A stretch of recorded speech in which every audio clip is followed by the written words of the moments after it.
Sipcoji, nous savons faire des maisons. Le basketball ivoirien a un nouveau patron, il s'appelle Mathieu Agui Miezan. Que veut-il? Que peut-il? Avec quels moyens? Autant de questions et bien d'autres qui trouveront sans doute des réponses ce soir, puisque l'homme est notre invité. Au sommaire de ce deuxième numéro de Lundi Sport de l'année 2016, il y aura également du football avec les sacres respectifs de Lionel Messi et de Pierre-Emerick Aubameyang au Ballon d'Or FIFA et CAF. Il y aura également au sommaire de ce numéro du sport équestre, du rugby, du judo et bien d'autres disciplines. Madame, Monsieur, bonsoir et merci de nous prêter votre attention pendant la cinquantaine de minutes que dure ce magazine goupillé à la réalisation par Eric Niawa et Kadi, anciennement Sanogo, épouse Koné. Nous allons ouvrir ce magazine en images avec une lucarne sur une discipline que nous n'avons pas l'habitude de vous proposer. Il s'agit du canoë-kayak. Le canoë-kayak avec Ange-Alain Assoukrou qui était donc de la bande de fanatiques qui a assisté à la dernière journée du championnat national 2015.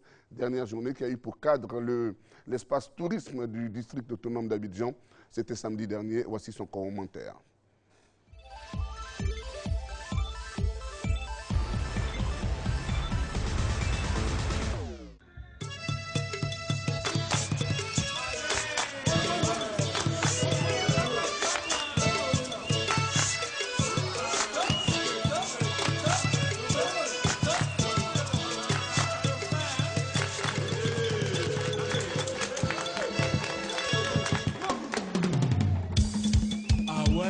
La dernière journée de la Fédération ivoirienne de pirogue, canoë, kayak et aviron pour la saison 2015 réunit 9 clubs à l'espace tourisme du district d'Abidjan.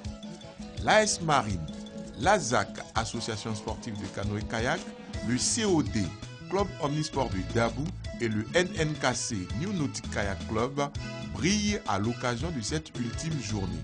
Les compétitions se déroulent en canoë, kayak et aviron sur 200 et 400 mètres. En canoë, Arsène Diobo Abrogwa de l'AS Marine est performant. Pour le club omnisport du Dabou, Jonas Azobito et Valentin Amian de l'AZAC écrasent la concurrence au kayak.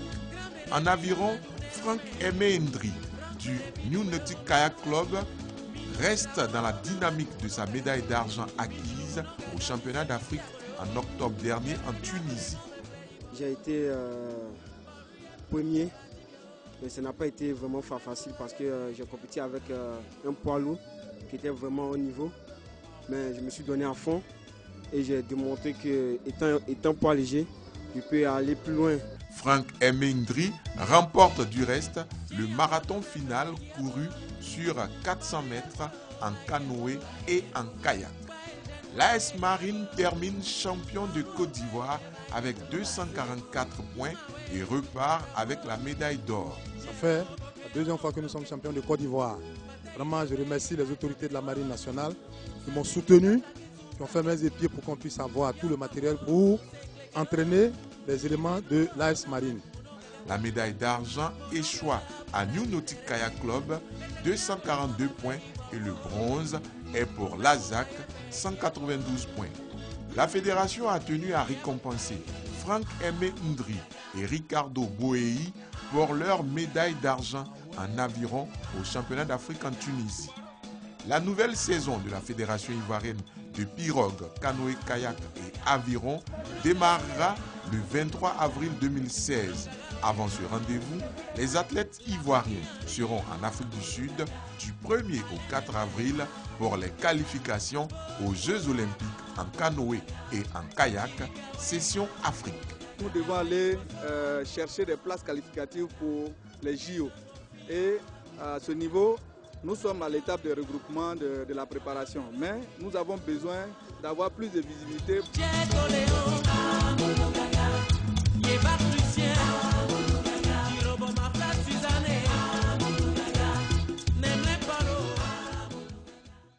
Reportage signé Ange-Alain Assoukrou et Kwazan, Awakan. La Fédération ivoirienne des arts martiaux chinois invite tous les clubs à prendre part à l'ouverture de la saison 2016 avec le championnat espoir des enfants de 5 à 17 ans vont entrer en compétition dans les styles traditionnels et modernes en sanda et sandshu, taolu, menu et armes. Les inscriptions ont commencé et prennent fin le samedi 16 janvier au siège de la fédération. La compétition a lieu le dimanche 24 janvier à partir de 8 h au hall 1 du Palais des Sports de Treichville. Je vais vous présenter maintenant mon compagnon de soir, bis repetita placent, c'est le même que lundi dernier, Koulibaly Seydou. Bonsoir. Bonsoir. Avec Koulibaly Seydou, nous avons beaucoup de plaisir maintenant à recevoir celui qui est désormais donc, le nouveau patron, et je le disais donc à l'entame de cette émission, le nouveau patron de la Fédération ivoirienne de basketball. Il s'appelle donc Mathieu Agui-Miezan. Bonsoir, Monsieur le Président. Bonsoir, monsieur. Alors, 2 jours après, comment vous vous sentez dans la peau du Président? Ben, assez bien. Je dirais que ça a été très fort sur le plan émotionnel ce week-end. Je m'en suis remis depuis et j'ai repris mes activités ce matin et ça va, ça va. Je me porte assez bien. Alors, Mathieu Agui-Miezan, ça a été quand même dur, hein, c'est une campagne, on sait très bien qu'aucune campagne, quelle que soit l'élection, même dans les quartiers, pour les associations de jeunes de quartier, c'est toujours difficile, en plus forte raison, une discipline aussi importante que le basketball. Qu'est-ce qui a marqué la différence? Qu'est-ce qui a fait la touche Agui-Miezan Mathieu qui a plu aux électeurs? Bon, il se trouve que je suis du milieu fédéral depuis de nombreuses années. Je suis rentré à la Fédé en 1995. Avant cela, j'étais secrétaire général du stade au niveau du basket. Donc je connais le milieu fédéral, j'y ai exercé assez longtemps. Les acteurs de la balle au panier me connaissent et je pense que cela leur a permis de me manifester leur voix parce qu'ils avaient confiance en moi, tout simplement, je pense.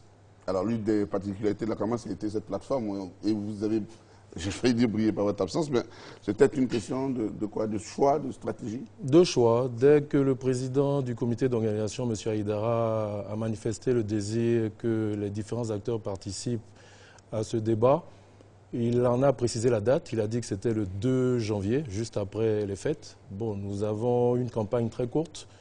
Je dirais que cette campagne était entrecoupée de 2 fêtes, même 3 fêtes, puisqu'il y avait le Mauloud aussi. Donc nous avons jugé que nous n'avions pas assez le temps de nous rapprocher des différents acteurs. Nous avons opté plutôt pour une campagne de proximité. Donc nous n'avons pas trouvé opportun de nous présenter à ce débat qui en fait n'en était pas un débat à 5. C'était juste une présentation de nos programmes. Nous étions en train de le faire dans tous les quartiers d'Abidjan, même à l'intérieur du pays. À l'intérieur du pays, nous l'avons déjà fait. Nous l'avons fait au niveau des différents quartiers d'Abidjan. Nous l'avons fait dans la périphérie d'Abidjan. Donc nous avons jugé qu'il était mieux pour nous de faire une campagne de proximité. J'ai du respect pour mes adversaires, ils le savaient. Dès le départ, j'ai dit au président de la commission devant mes adversaires qu'il était fort probable que je ne présente pas ce débat. Je suis resté sur ma position, je ne l'ai pas changé. Et bon, c'est un choix, c'est un choix. Alors on ne va pas durer là-dessus évidemment, hein. C'était juste pour qu'au moins nos téléspectateurs soient un peu informés de cet état de fait. On va replonger dans l'ambiance du Palais des Sports de Treichville, donc, où s'est déroulée cette Assemblée générale élective. Le spécialiste maison Daniel Kobikwalo de Bazranatis était présent évidemment pour nous. Voici son compte rendu. C'est par un vote à main levée que les clubs, ligues et centres de formation ont accordé le quitus à Touré Boubakari, le président sortant de la Fédération ivoirienne de basketball. Un quitus qui sonne la fin d'un mandat de 4 ans entamé en 2011 et dont le bilan a été approuvé par les acteurs du basketball ivoirien. Dans son bilan moral et financier, le président sortant a fait état de nombreuses difficultés rencontrées par son comité directeur dans la mise en œuvre de son programme d'action. Touré Boubakari n'a pas manqué de souligner l'insuffisance des ressources financières tant traditionnelles que propres et l'inconstance des financements de l'État. Et c'est par des recommandations qu'il a achevé son bilan moral, notamment la révision des tests de la fédération, l'élaboration d'un code de bonne conduite de l'équipe nationale et la poursuite des contacts avec la tutelle pour la réintégration du siège de la fédération au Palais des Sports de Treichville. Alors, Agui-Miezan, Mathieu, vous aurez très peu de temps de grâce, hein, profitez pleinement de ces quelques jours parce que le travail vous attend, la famille du basket vous attend sur le terrain. Qu'est-ce qui va être la première action à entreprendre? La première action à entreprendre, c'est déjà la reprise du championnat national. Nous venons d'être élus le samedi 9 janvier. Et il y a une passation de service, de charge, je dirais, qui se fera certainement avant la fin de la semaine. Après cela, nous allons essayer de trouver des locaux plus fonctionnels. Donc il est question que nous retournions dans nos anciens bureaux du Palais des Sports. Le comité directeur sortant a entamé les démarches dans ce sens. J'y ai été associé à un moment, donc je sais à peu près à quel niveau, nous savons plutôt à quel niveau il se trouve. Nous allons tout faire pour que cela s'accélère et que d'ici au maximum 2 semaines, nous puissions retourner dans nos anciens bureaux au Palais des Sports. Si cela ne se fait pas, ce qui n'est pas impossible, étant donné qu'actuellement, vous savez tous qu'il y a un remaniement, donc il est possible que nous n'ayons pas le même ministre, nous ne savons pas encore, il va falloir qu'on le sache. Et si a priori il n'y a pas de changement à ce niveau, je pense qu'en toute continuité, nous pourrons très rapidement intégrer nos anciens bureaux, comme j'ai dit, au Palais des Sports. Si cela, malheureusement, ne se fait pas, nous trouverons des bureaux aux alentours du Palais des Sports où nous nous installerons très rapidement. Monsieur le Président, quels vont être les grands axes de votre politique pour relancer véritablement le basket ivoirien, quand on sait que ces dernières saisons, les choses ne sont pas passées vraiment comme on l'aurait souhaité, avec le triste épisode de l'équipe nationale avec des premiers pays? Bon, nous, à notre niveau, nous considérons que nous avons des acquis. Le championnat national, depuis l'avènement de l'ancien président, s'est toujours déroulé, je dirais, de la meilleure façon. C'est-à-dire qu'il y a eu un début de championnat et il y a eu une fin de championnat. Nous avons eu un champion, nous avons eu un vainqueur de Coupe nationale pendant quelques années. Donc à ce niveau, je pense qu'il n'y a pas eu de problème. Les différentes compétitions, aussi bien au niveau des seniors que des jeunes, se sont déroulées. Nos équipes nationales ont pu compétir, aussi bien lorsqu'il y a eu l'Afrobasket 2013 en Côte d'Ivoire et lorsqu'il y a eu, je dirais, d'autres Afrobasket au niveau des garçons et des dames dans des pays africains. Donc nous considérons qu'il y a des acquis. Nous voulons les consolider avec des idées nouvelles. Donc à ce niveau-là, moi et mon staff, nous allons faire en sorte que le championnat devienne plus attrayant, qu'il y ait une meilleure organisation de la fédération, qu'il y ait une meilleure organisation des activités fédérales et qu'il y ait une meilleure exposition de nos activités fédérales. C'est un vaste chantier, nous allons nous battre pour le réussir et je pense qu'avec l'aide de tous les acteurs de la balle au panier et même de mes adversaires, je pense que nous allons y arriver. Touré Boubacarry a fait beaucoup pour le basketball en Côte d'Ivoire. Vous êtes chargé d'assurer, on va dire, la succession. Est-ce qu'on est vraiment reparti pour un basket champagne, comme on va dire, il y a quelques années? Nous allons essayer de le faire. Avec de grandes retransmissions, des finales, on se rappelle encore. Nous allons essayer de le faire. Comme je vous l'ai dit, nous allons axer notre stratégie sur 3 axes. L'un de ces axes est une meilleure exposition de nos activités fédérales.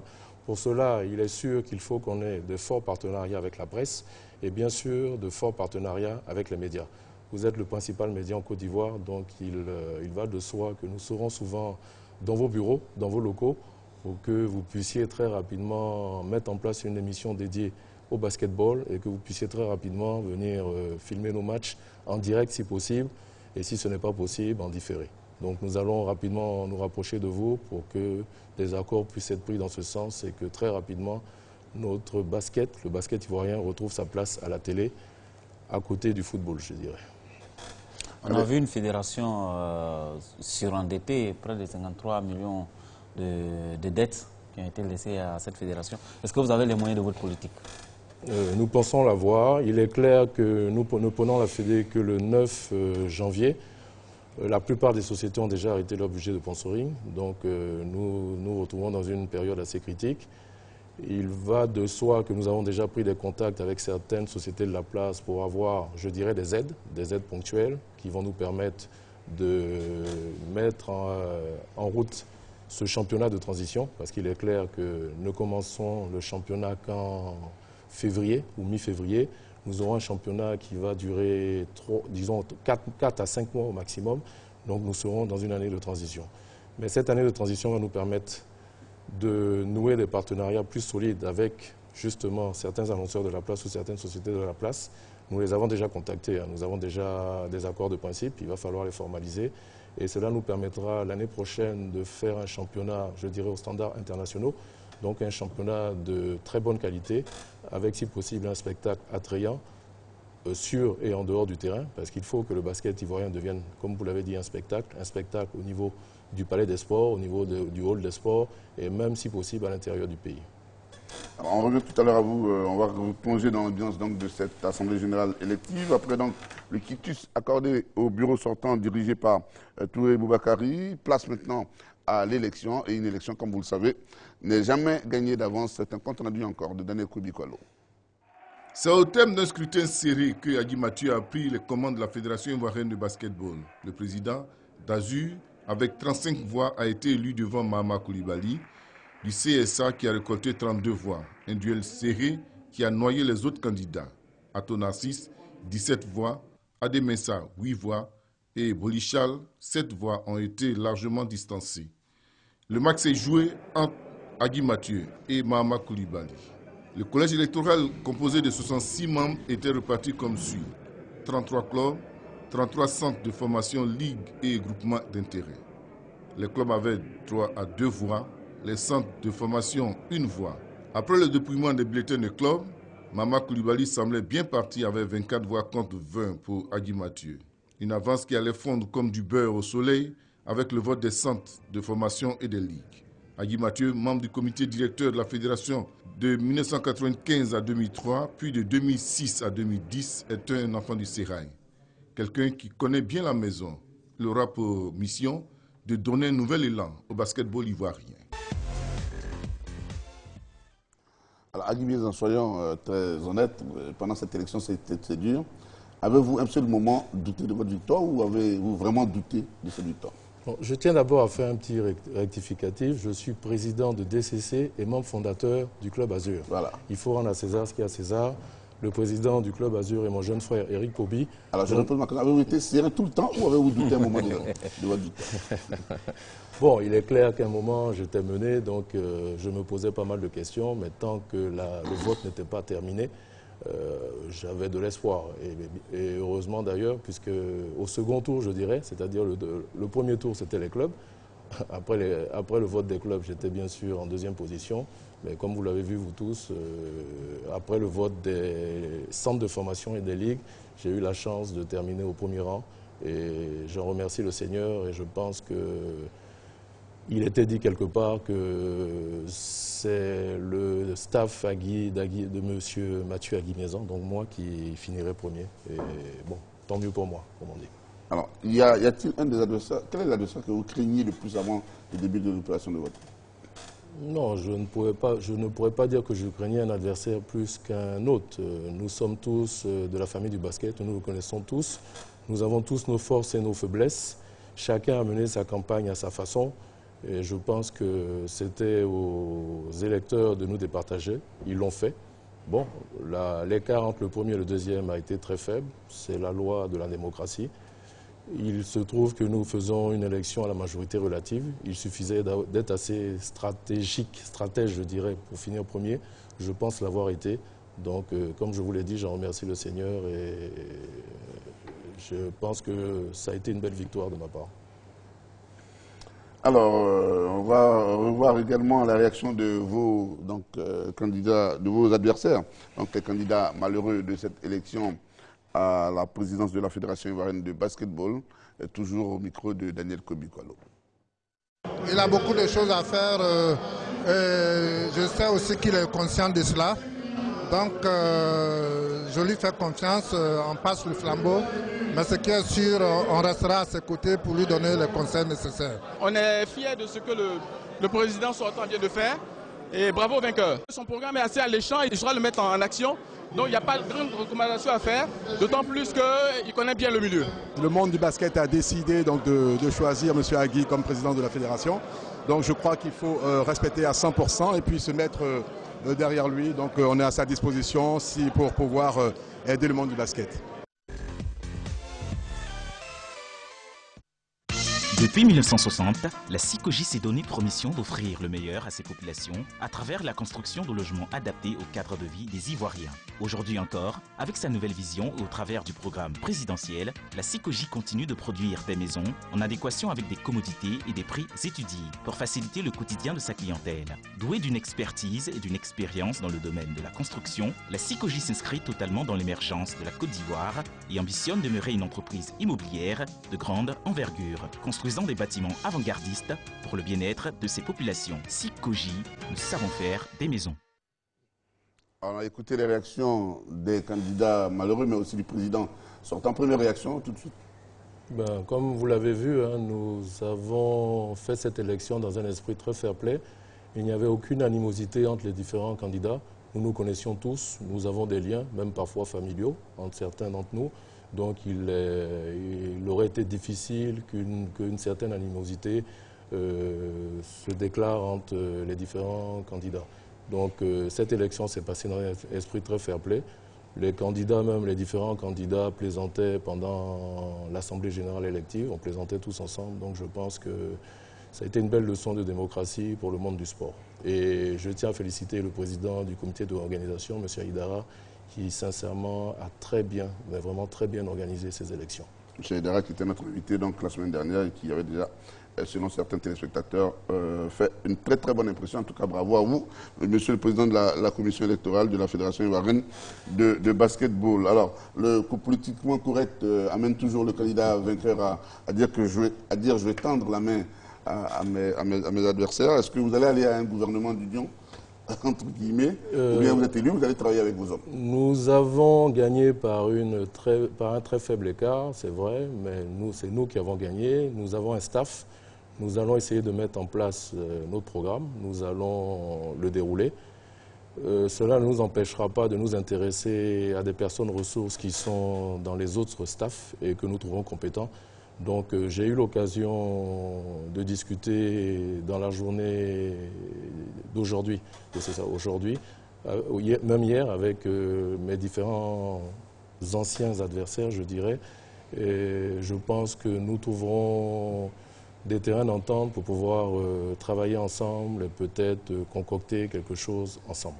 Mais il est clair que nous ambitionnons d'abord de dérouler notre programme. On a vu que vous avez gagné ces élections apparemment grâce au centre de formation, aux ligues. Est-ce que la formation va être un des pions essentiels de votre programme? Oui, en fait, nous avons eu la chance d'avoir été pendant longtemps président de la commission des jeunes, surtout au moment où nous rentrions dans cette fédé. Donc, nous avons côtoyé beaucoup de jeunes, nous avons côtoyé la plupart des ligues de ce pays qui, en général, font beaucoup de formation de jeunes. Donc, nous allons axer, je veux dire, dans un premier temps, notre travail sur la formation des jeunes, sur les championnats des jeunes, et nous allons valoriser ces championnats afin que de ces championnats, ils sortent des jeunes bien formés, bien encadrés. Donc, nous allons former aussi, bien sûr, les encadreurs de ces jeunes pour que d'ici, je dirais, 4 ans, 5 ans, nous ayons une élite bien formée, avec de bons fondamentaux et qui nous permettra de jouer de nouveau le top africain.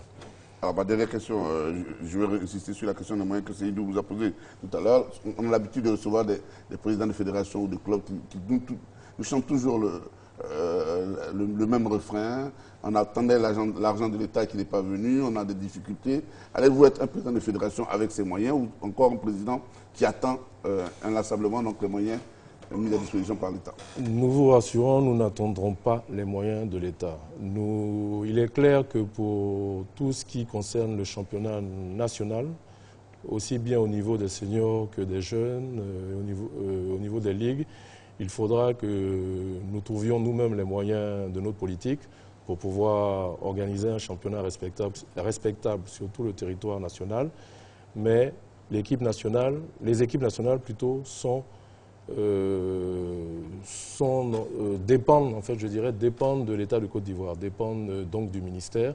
Donc à ce niveau-là, nous parlons de très grosses sommes. En général, le déplacement d'une équipe nationale, surtout avec des professionnels, va chercher dans la centaine de millions ou même plus. Donc là, sans les moyens de l'État, il sera difficile d'aller participer à des éliminatoires de championnats d'Afrique ou à des afro-baskets. Donc à ce niveau-là, il est clair que nous dépendons des moyens qui sont mis à notre disposition par l'État de Côte d'Ivoire. Mais comme je vous l'ai dit, dès l'année prochaine, nous avons la chance aussi, je tiens à le dire, qu'il n'y ait pas d'afro-basket cette année. Il y a, je pense, que nous le saurons quand nous ferons la passation des charges ou quand nous aurons la programmation des compétitions FIBA cette année. Nous saurons si nous avons des compétitions africaines, par contre, au niveau des jeunes. Donc, en ce qui concerne nos sélections, je dirais juniors ou cadettes ou espoirs, ça, nous allons le savoir d'ici la fin de la semaine. Et quand nous le saurons, nous chercherons à savoir si les communications ont été faites dans ce sens. Si ces communications ont été faites, tant mieux. Nous ferons en sorte que l'argent puisse être débloqué à temps pour que nos équipes nationales puissent participer à ces championnats, comme j'ai dit, cadets, juniors ou espoirs. Si ce n'est pas le cas, bon, nous nous contenterons de notre championnat national et nous allons nous préparer dès cette année pour l'Afro-Basket 2017. Nous allons tout faire au niveau pour être au top africain, aussi bien au niveau des filles qu'au niveau des garçons.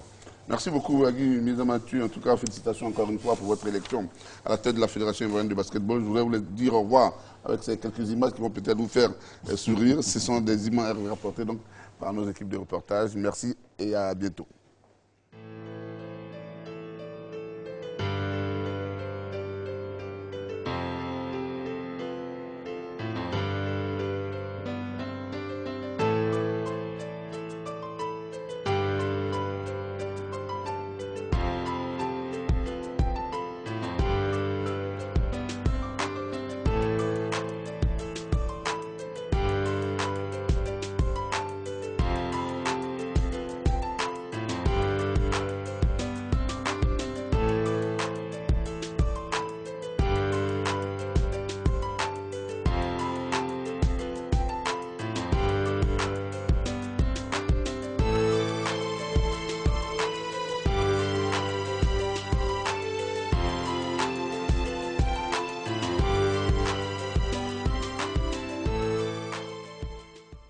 C'était vraiment chaud donc, au cours de cette élection. Comme vous avez pu le constater sur ces images, comme dirait quelqu'un, il n'y a pas de petite élection. Nous vous invitons maintenant, mesdames et messieurs, à découvrir le sport équestre. Et c'est notre désormais spécialiste de découverte, Aude Margot Alégbé, qui est allée monter sur les chevaux. Elle nous dit que c'est un sport particulièrement agréable. Le dressage, le concours complet d'équitation, des sauts d'obstacles, quelques termes que nous allons comprendre aujourd'hui dans notre rubrique à la découverte. Bienvenue dans le centre équestre Poney Club avec mes amis du jour, les chevaux.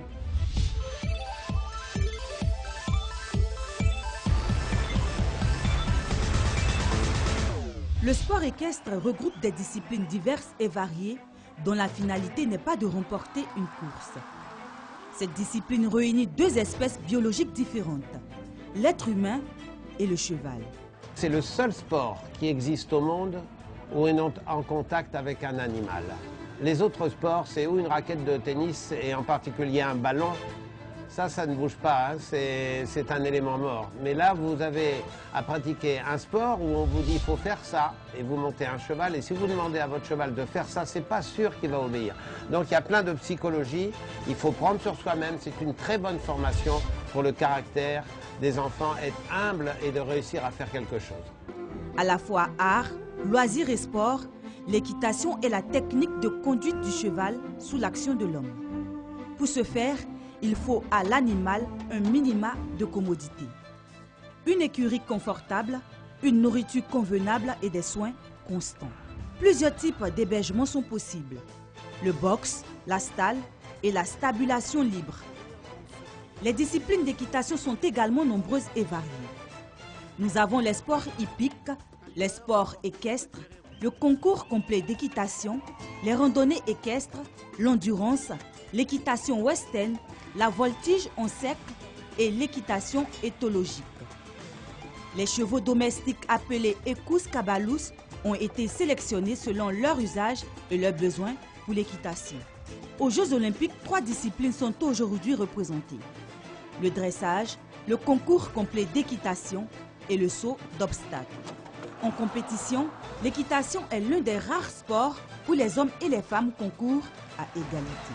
Et depuis 2001, il existe une fédération de sport équestre en Côte d'Ivoire.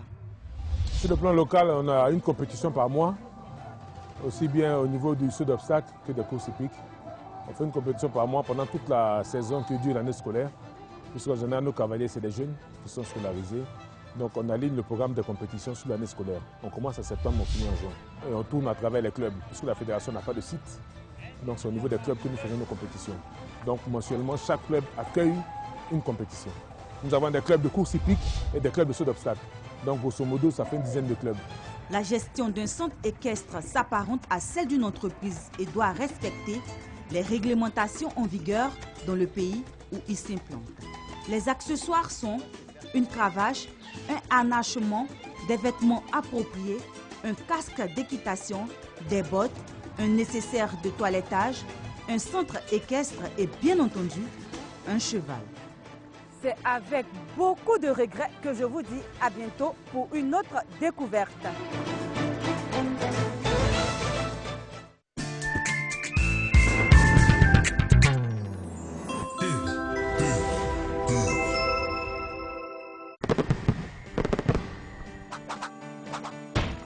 Ensemble, nous avons partagé une relation riche en émotions. La BNI vous remercie pour votre confiance et s'engage à vous offrir le meilleur. Bonne année. BNI, financé pour développer.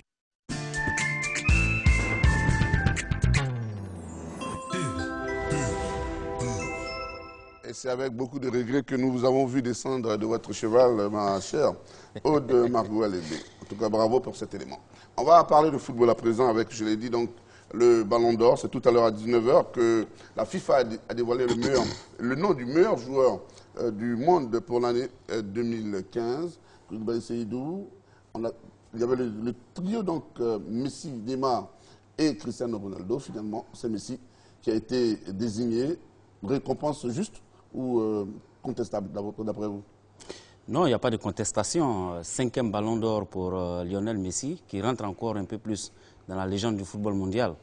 Parce que je pense que ce record va être très difficile à battre. Il y a Cruyff, Ronaldo, Van Basten, Platini, qui ont été triple Ballon d'Or. Mais je pense que 5 fois Ballon d'Or, c'est un record qui va être terriblement difficile à battre.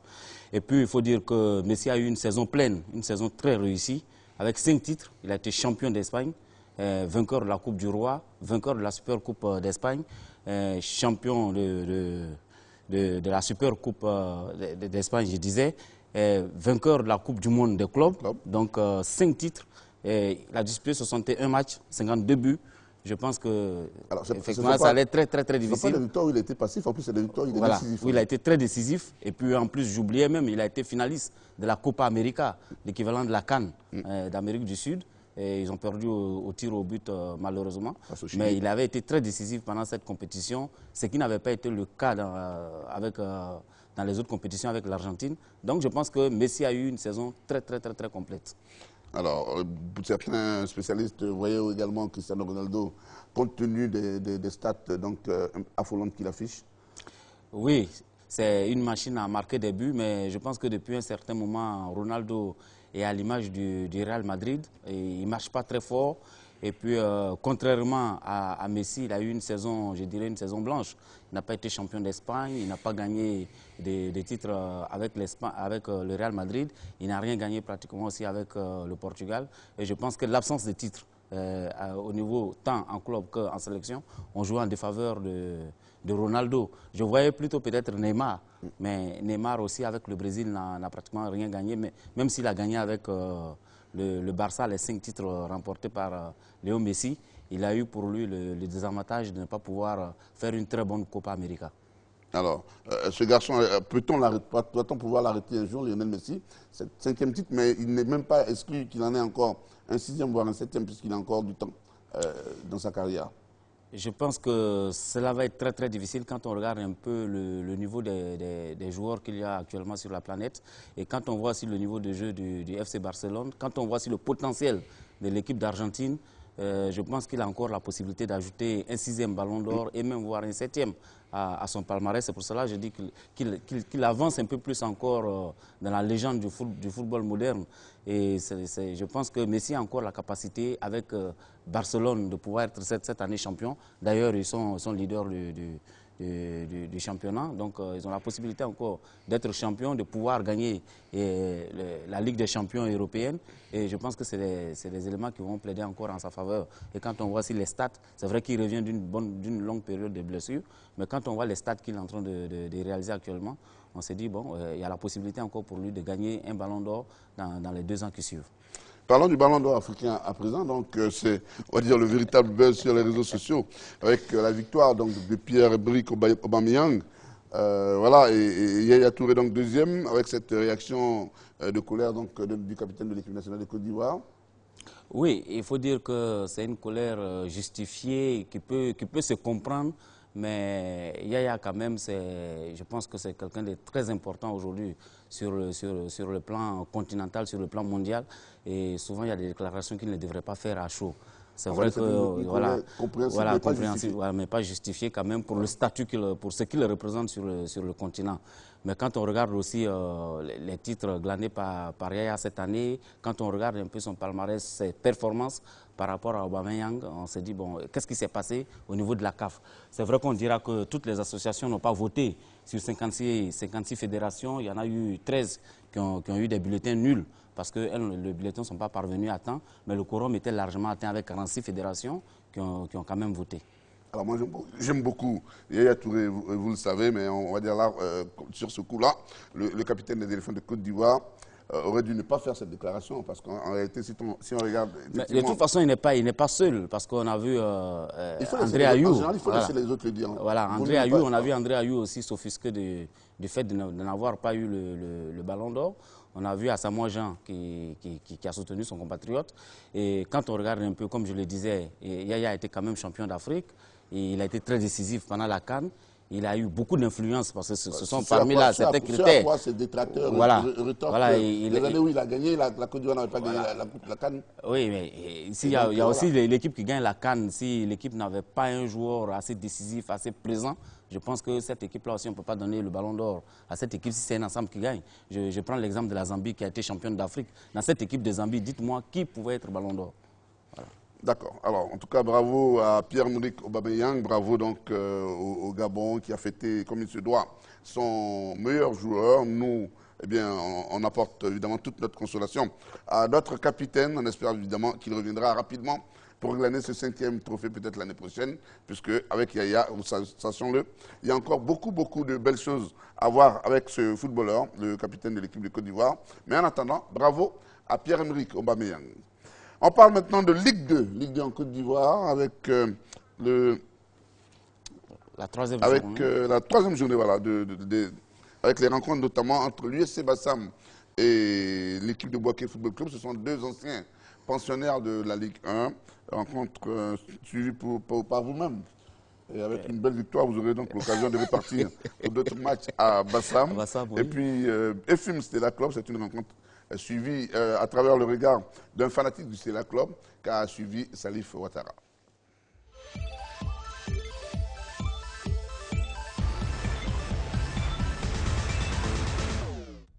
L'USC Bassam a bien géré son duel face à Bouaké FC.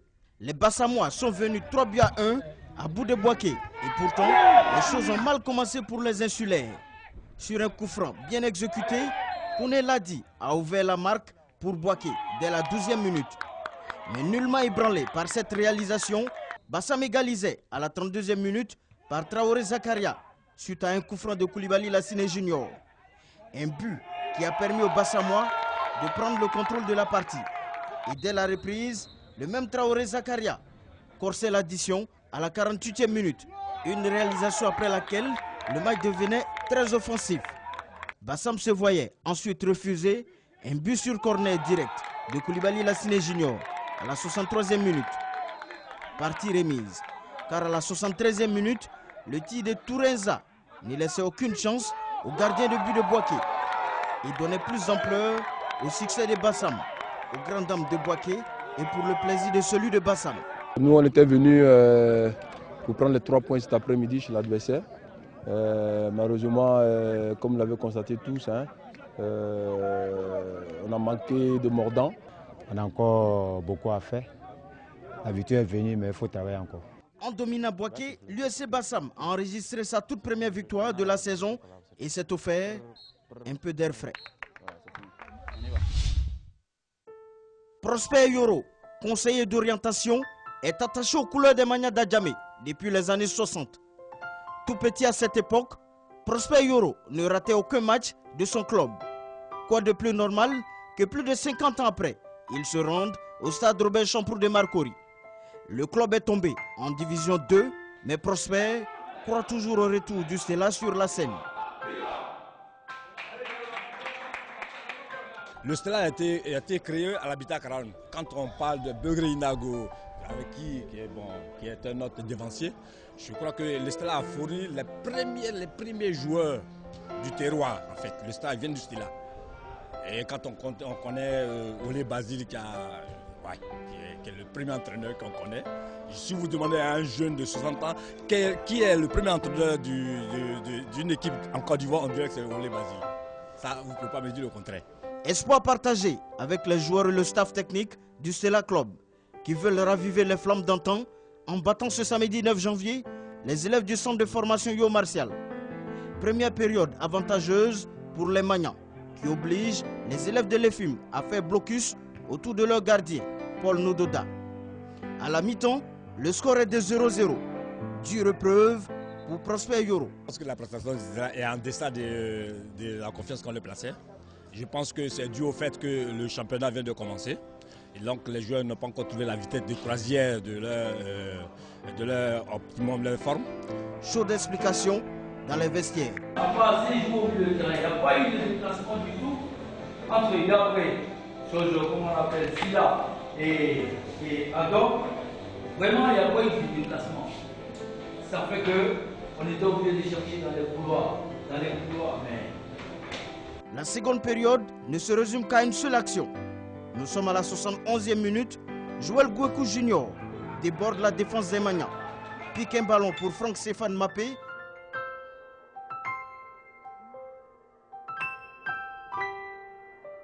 Le portier Kassim Kone est battu.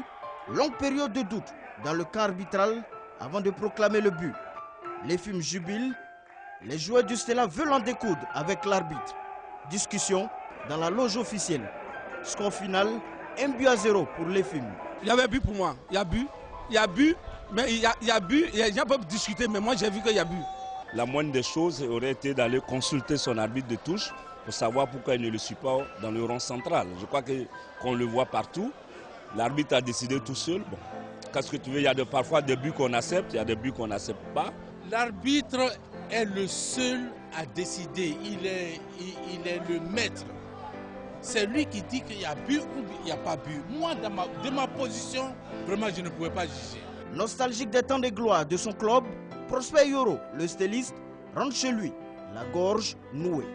Un peu dessus, mais sûr que son club redeviendra un jour le fer de lance du football ivoirien.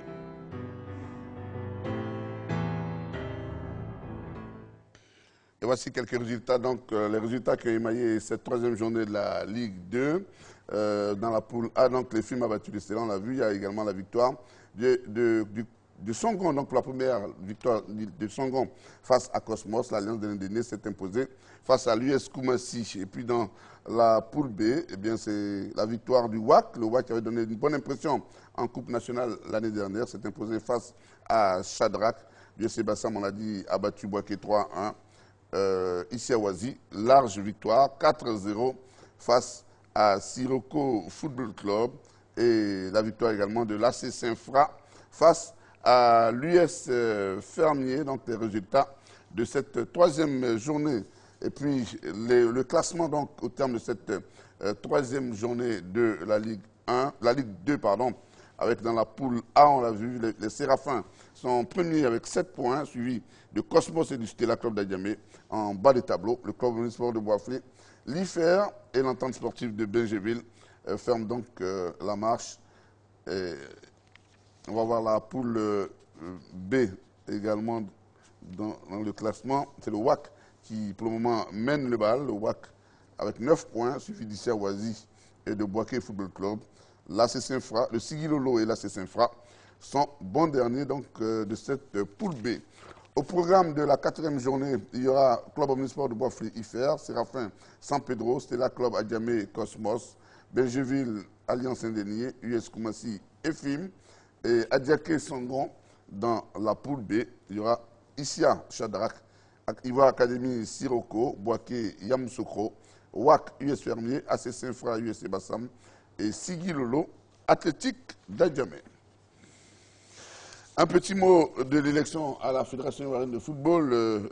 Koulibaly Seydou, la commission électorale a donc donné son verdict en ce qui concerne les candidatures à la présidence de la Fédération ivoirienne de football. Et ce qu'on peut retenir, en gros, c'est qu'il y avait 2 candidatures. Donc, la commission a reçu 2 candidatures. Une a été invalidée, celle de Salif Bictogo, et une seule retenue finale.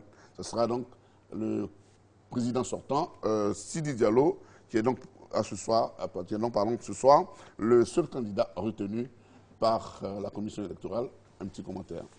Ouais, pas forcément un grand commentaire, mais on dira que la commission électorale a fait son travail et a décidé que c'est M. Sidi Diallo qui sera seul candidat à cette élection, après avoir peut-être reçu les candidatures. Mais je pense qu'il y aura un gros problème parce que d'un autre côté, il y a un autre candidat qui pense qu'il est dans son droit aussi selon les textes. Donc c'est dommage, on aurait pu avoir ici aujourd'hui quelqu'un de la fédération, quelqu'un de la commission électorale. Peut-être lundi prochain. Voilà, alors, rappelons quand même que sur le texte qu'on a reçu de la délibération de la commission électorale, la candidature de Salif Bictogo n'a pas été retenue pour dossier incomplet. Selon donc, ce texte, il n'aurait remis que la déclaration de candidature et donc les autres éléments n'ont pas été versés au dossier. Donc c'est selon, donc, je rappelle, le communiqué de la commission électorale de la fédération. Bon, je pense que les règles du jeu ont été fixées pendant l'Assemblée générale de Yamoussoukro. Donc tout le monde savait à quoi s'en tenir et si la commission électorale a décidé qu'il y a une seule candidature qui a été retenue, je pense que c'est son droit. Peut-être qu'elle a appliqué les textes parce que chaque assemblée est souveraine. Peut-être que des nouveaux textes ont été votés à ce niveau. Et même si monsieur Salif Bictogo se fait prévaloir plutôt du fait qu'il a le temps pour lui pour déposer sa candidature selon les textes de la Fédération internationale. Mais je pense que chaque commission électorale est libre de fixer ses règles de jeu. Alors, affaire à suivre, comme dirait l'autre. On parle de judo. Judo à présent avec la coupe Sissédi Guiba, la rentrée de la saison de judo.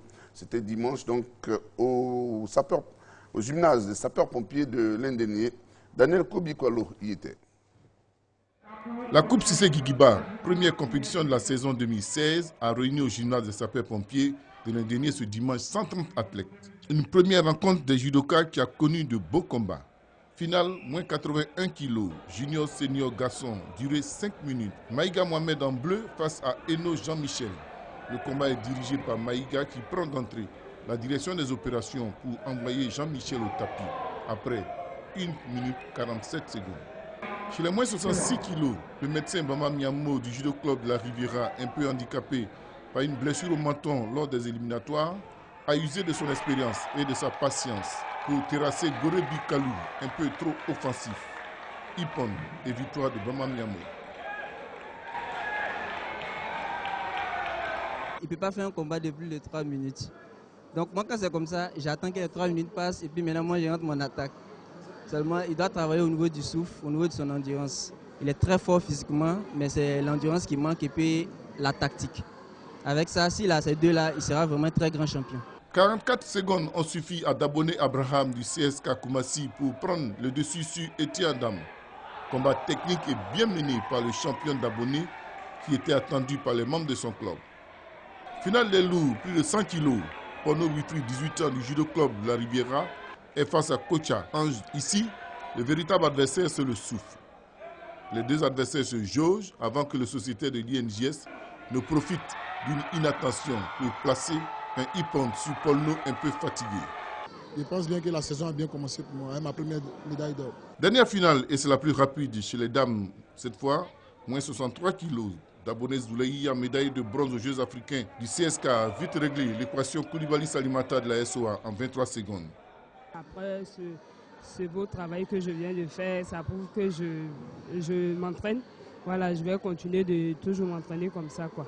Je me réjouis de ce qu'aujourd'hui on puisse démarrer nos activités au titre de la saison 2016 avec pour objectif avoir des qualifiés au JO de Rio 2016. C'est l'objectif de la saison.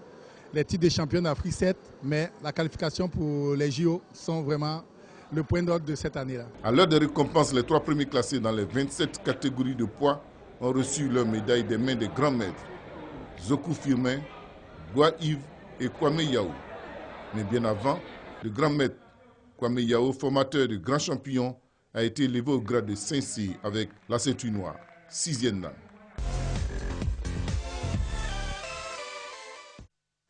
Depuis 1960, la SICOGI s'est donné pour mission d'offrir le meilleur à ses populations à travers la construction de logements adaptés au cadre de vie des Ivoiriens. Aujourd'hui encore, avec sa nouvelle vision et au travers du programme présidentiel, la SICOGI continue de produire des maisons en adéquation avec des commodités et des prix étudiés pour faciliter le quotidien de sa clientèle. Douée d'une expertise et d'une expérience dans le domaine de la construction, la SICOGI s'inscrit totalement dans l'émergence de la Côte d'Ivoire et ambitionne demeurer une entreprise immobilière de grande envergure, construisant des bâtiments avant-gardistes pour le bien-être de ses populations. SICOGI, nous savons faire des maisons. À tous ceux qui veulent abandonner l'école pour s'adonner au football notamment ou à d'autres disciplines sportives, nous avons toujours la même réponse, n'abandonnez jamais les études au profit du sport. Les deux d'ailleurs ne sont pas incompatibles. Faites toujours des études, ça sert toujours dans la vie. L'exemple même nous est donné par cet élément proposé par Daniel Kwebikwalo. C'est un judoka qui n'a pas abandonné les études, bien au contraire. Aujourd'hui, il est médecin pharmacien. Voici l'histoire de ce garçon qui adore le judo. Histoire contée par Daniel Kwebikwalo. 14 ans qu'il pratique le judo. Son premier tapis, il l'a foulé en 2002, alors en classe de terminale. Depuis, Maman Miano n'a fait que glaner des médailles. 6 fois champion de Côte d'Ivoire dans la catégorie des moins 66 kilos, 3 fois vainqueur de la Coupe de l'ambassadeur du Japon, 3 fois vainqueur de la Coupe Guigiba. Aujourd'hui, docteur en pharmacie, le champion Boma Miamo a su allier sport et études. Le sport en Côte d'Ivoire ne nourrit pas vraiment son homme. Lorsque vous avez déjà une activité, ça vous permet de venir aider le sport à grandir. Ce que je souhaiterais, c'est que, non qu'à suivre mon exemple, j'ai fait les études médicales qui sont vraiment très difficiles et j'ai allié sport et études. Ce n'est pas parce qu'on fait le sport qu'on abandonne les études. Aujourd'hui, Dieu merci, je suis médecin, j'ai été affecté dans le Haut-Sassandra et cela me permettra, en fin de compte, de continuer mes études et de continuer aussi le sport en quittant Daloa pour venir faire toutes les compétitions. Ici, c'est le message que je voulais adresser à tous les athlètes, c'est de vraiment aller à l'école parce qu'on ne peut pas abandonner l'école pour aller faire le sport. S'il y a un problème, c'est fini, votre vie est gâchée au niveau sportif. Malgré ses occupations professionnelles, Boma Miamo n'entend pas quitter de sitôt le tapis. Il a même de grandes ambitions. Je voudrais être vraiment champion d'Afrique en 2016 là et avoir la qualification pour aller aux Jeux Olympiques. C'est vraiment mon souhait. Donc je travaille de façon acharnée pour atteindre cet objectif-là. Les championnats d'Afrique et les Jeux Olympiques étant prévus respectivement en avril et août 2016, notre champion a encore du temps pour se préparer dans de bonnes conditions et avec des moyens adéquats. C'est pas beau ça, ce super champion, ce super athlète qui en même temps qui a su allier. Et donc le sport et les études, exemple à suivre par la multitude de jeunes gens qui veulent s'adonner au sport. Et voilà, en tout cas, lui, il est médecin et sportif. En cas de bobo, il sait lui-même trouver le meilleur remède pour se soigner. Avant de terminer cette émission, la rubrique que vous êtes de plus en plus nombreux à aimer, c'est la question de sport. Et nous nous intéressons au rugby. Qu'est-ce qu'un essai?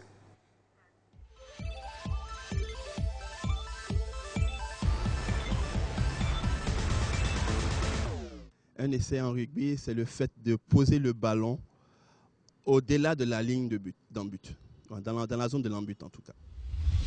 Un essai au rugby? Non, je ne connais pas. Un essai. Allez essayer de comprendre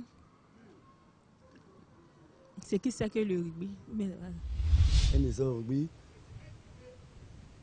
Pour moi, un essai au rugby, bon, lorsque tu prends un ballon puis tu dégages, ça passe entre les deux poteaux. Pour moi, ça, on appelle ça un essai au rugby. Un essai au rugby? Je ne sais pas, je ne joue pas au rugby. Je pense que c'est essayer de marquer un point. Je ne sais rien de ça. Parce que moi, c'est le judo. Si tu me disais qu'est-ce que c'est le judo tout de suite, j'allais te dire. Mais dommage, je ne connais pas ça.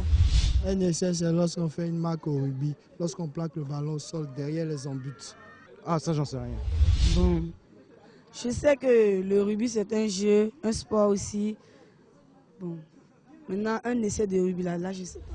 Un essai au rugby, c'est pas si c'est une balle qu'on lance, les deux adversaires sautent ensemble.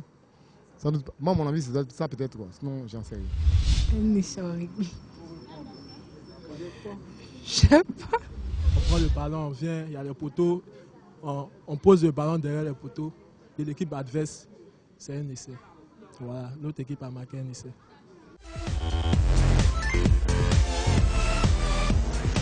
Un essai est l'action de jeu consistant à aplatir le ballon dans l'embut adverse. Cette action permet de marquer 5 points et de tenter une transformation valant 2 points supplémentaires.